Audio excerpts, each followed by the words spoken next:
check it first how it sounds like.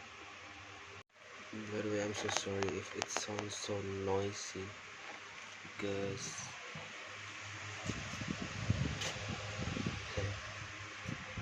sorry. Well, okay, I'm sorry before because there is something wrong with my camera and it looks so dirty. And yeah, okay, so here I would like to tell you guys what I've been learning in 6 weeks. 6 week pass, and this is gonna be the second vlog. Okay, the first of all I would like to tell you guys there is approach of TEYL, and I have found 5 point, and I would like to explain each of them, but it's just a little bit explain. Okay, first there is behaviorism.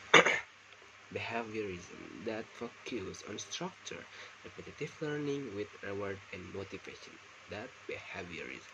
What about the second one? The second one is multiple intelligence, useful for diverse, engaging lessons.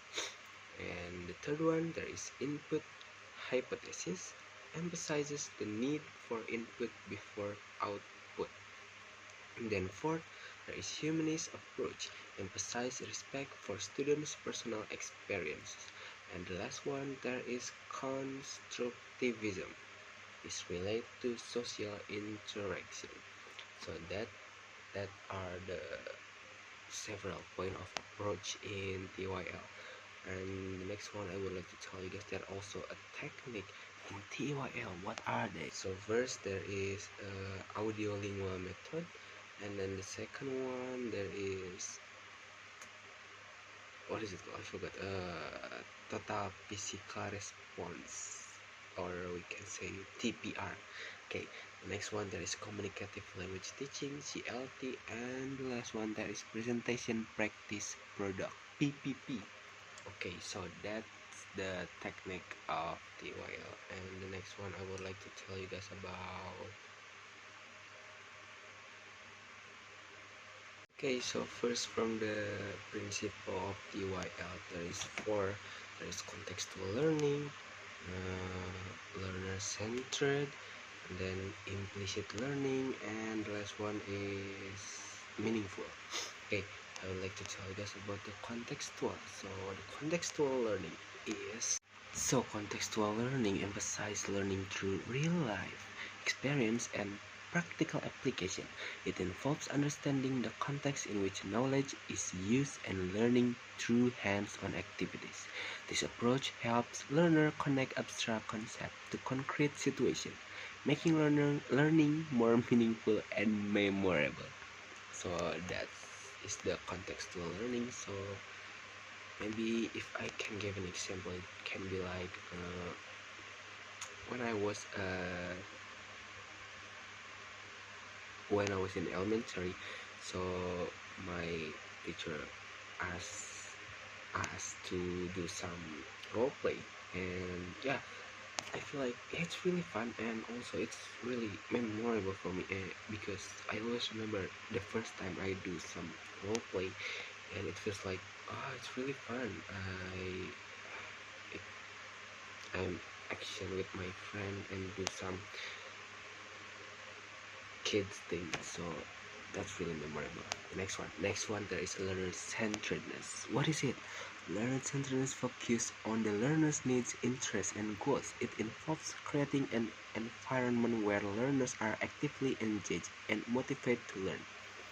This approach recognizes that learners are unique individuals with different learning style and preference, and it adapts instruction to meet these needs. So, from what I get, is the teacher have to know what the student needs. So yeah, it's really kind of deep. Like the teacher really need to know what is the student need.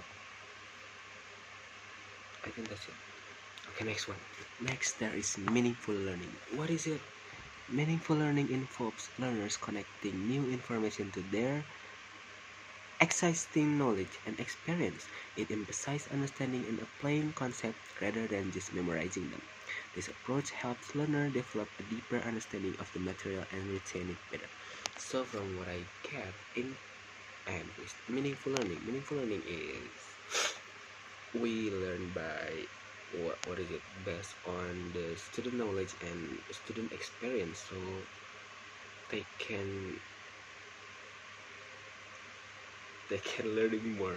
I mean, like it's gonna be more interest for them. So that's why there is yeah, so that's why there is meaningful learning. Okay, next the last one there is implicit learning. What is it? Implicit learning occurs when learners acquire knowledge without conscious effort, or intention.